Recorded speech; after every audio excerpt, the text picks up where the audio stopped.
Is it possible for bread made with beans and lentils to be soft like this? Today, we're putting Ezekiel bread to the fluff test with a technique that might change your whole grain baking forever. Hi, I'm Dr. Desai. With my background in culinary medicine, I'm here to help you improve your nutrition and prevent or manage chronic illnesses like diabetes and heart disease by cooking healthy and delicious meals at home. I promote fresh meal flour and plant based cooking due to their excellent nutritional profiles. And I love showing you how to make food that supports your health without sacrificing flavor. In my last video, I tested hand folding versus using KitchenAid method to make 100% Ezekiel bread, and the results were surprising. I also shared the benefits of Ezekiel flour and how to make it from the custom blend of freshly milled whole grains. So if you're new to Ezekiel bread, definitely check that out after this. I will link the video in the description. But today I'm taking it further. I'm using Tangzhong method, which is Japanese bread making technique that turns even hearty whole wheat, whole grains into soft pillowy loaves. I'm testing it on Ezekiel bread and 100% whole wheat loaf. Tangzhong is simple. You cook small amount of flour with water or milk and turn it into thick paste. This pre-gelatinizes the starches and help the final bread retain more moisture, resulting in softer and fluffier crumb. If you want to try my Ezekiel bread recipe using Tangzhong method, please click on the link in the description. I will deliver the recipe PDF directly in your inbox.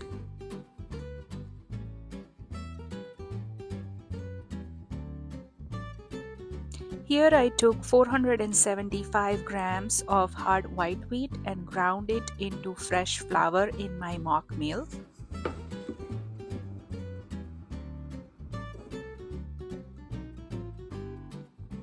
If you're curious about why Ezekiel flour is so special and if you want to make it at home, then do check out my previous video linked in the description. I already had ground extra Ezekiel flour earlier this week and had frozen it. I measured 460 grams. I took out 15 grams of whole wheat flour for making Tangzhong paste. Remaining 460 grams of flour I used for the bread. Similarly, I took 15 grams of Ezekiel flour blend. Then in the heated non-stick pan, I added the wheat flour and 1/3 cup of water, and that caused formation of lumps, so I learned not to add all the water at once. I tried my best to remove the lumps with help of a whisk. And finally, the mixture turned into a thick paste, which I took out in a bowl and let it cool.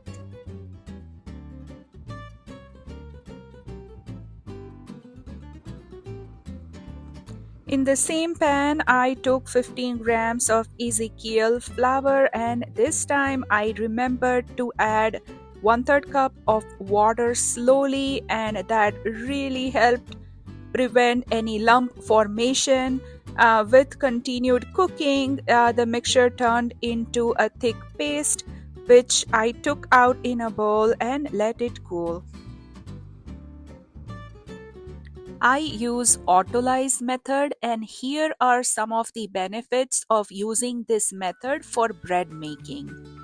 For the wheat bread, I took 460 grams of my hard white wheat flour, then added 1.5 cups of warm water, 1/4 cup of olive oil, 1/4 cup of maple syrup, 2 tablespoons of yogurt, 1 teaspoon of apple cider vinegar, 1 egg, and our cooled Tangzhong paste. I mixed everything with help of my ink mixture. Once everything was mixed, then I covered the bowl and let the mixture sit for about 40 to 45 minutes. For the Ezekiel bread, I took 460 grams of Ezekiel flour, 1.5 cups of warm water, 1/4 cup of olive oil, 1/4 cup of maple syrup, 2 tablespoons of yogurt, 1 egg, the cooled Tangzhong paste, 1 teaspoon of apple cider vinegar, and in my KitchenAid mixture, I mixed everything well. I scraped the bowl to get everything incorporated.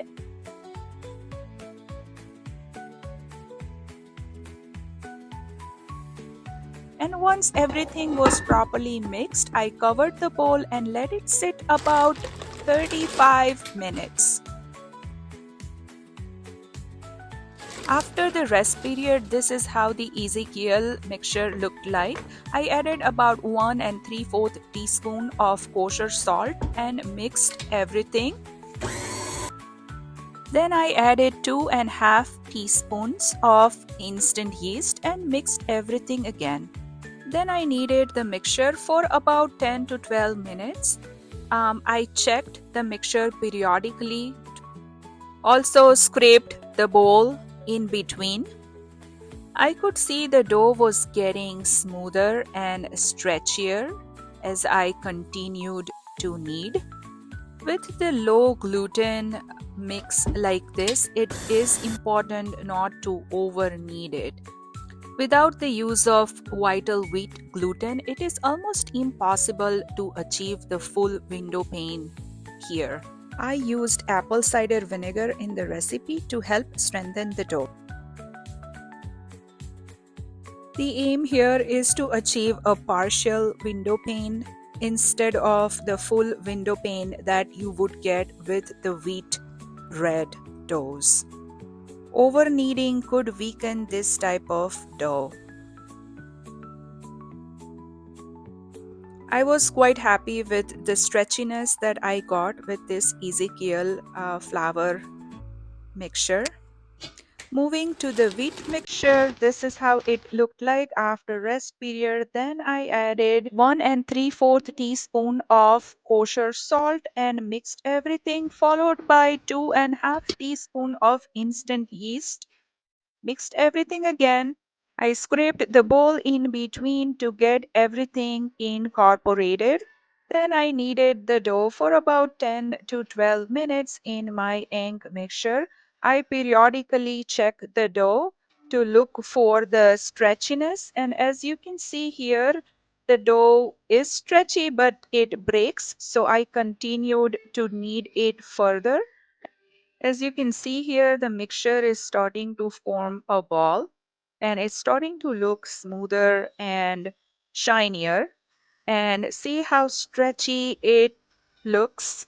Window pane is achieved when the dough gets so stretchy and thin that you can almost see your finger through there.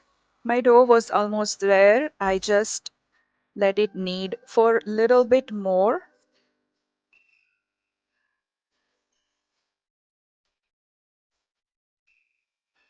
And finally, my dough achieved the window pane, as you can see here. If you keep it for too long, ultimately the dough will tear, but this is ready. Now moving on to the Ezekiel dough. My dough was a bit sticky, but it was smooth, and when I tried taking it out of the bowl, oops, it stayed together.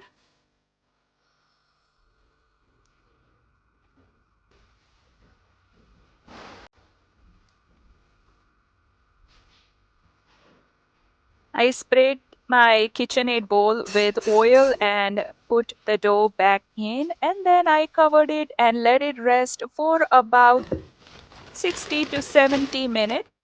So this is my whole wheat dough. When I took it out of the bowl, it stayed together. And see how shiny, supple, and smooth it looks like. I sprayed my ink mixture bowl with oil and put the dough back in. Then I covered it and let it rest for about 70 to 80 minutes.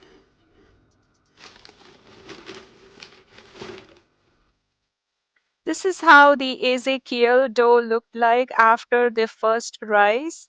Look how puffy it is. I sprinkled some flour on my counter space and also on my dough scraper.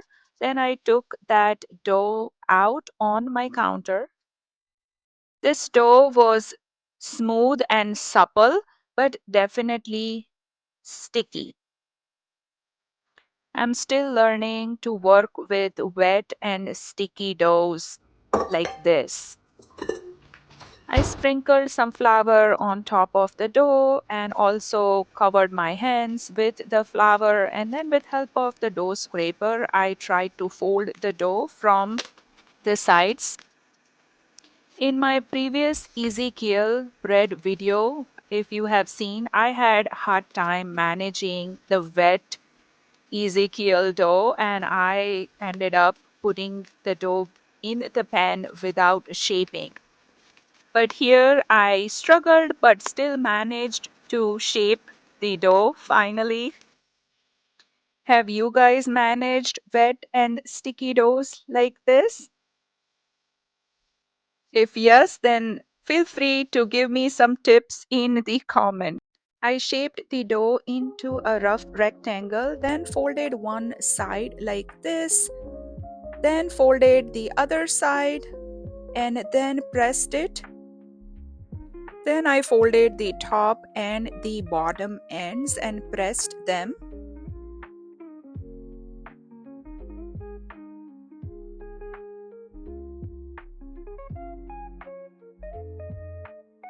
I removed any air bubbles, then I flipped the dough.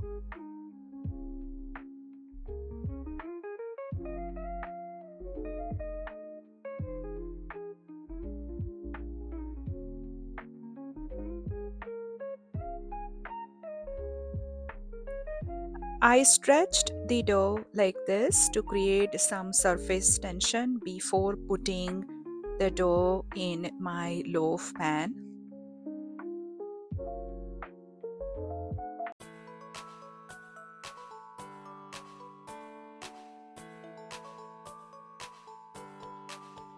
Then I spread some oil on the top, covered the pan, and let it rest for about 15 to 20 minutes until it was nice and puffy.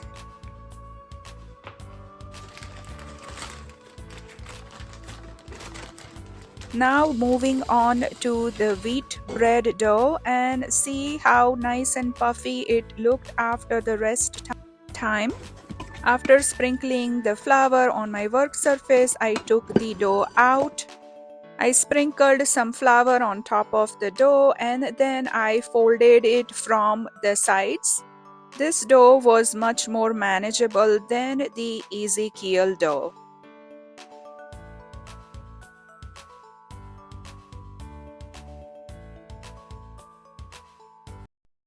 Then I flipped the dough and formed a smooth ball.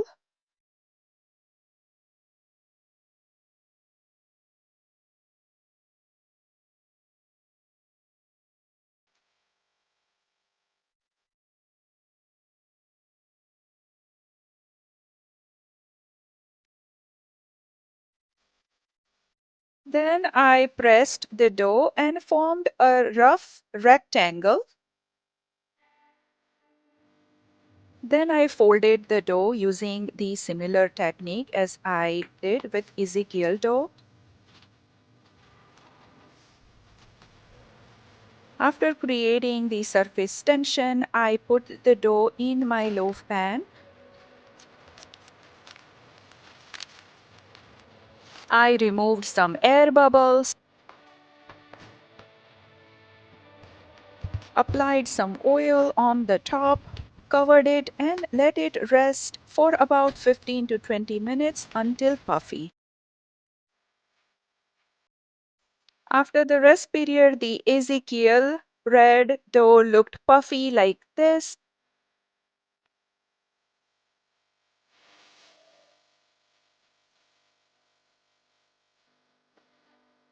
And this is the wheat bread dough after the rest period. It is nice and puffy.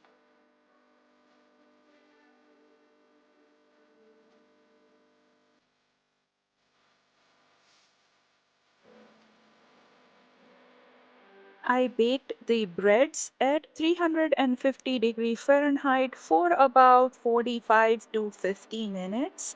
I periodically checked the breads, and the first time when I checked about 30 minutes mark, the Ezekiel bread had reached about 132 degrees, so I put it back in the oven.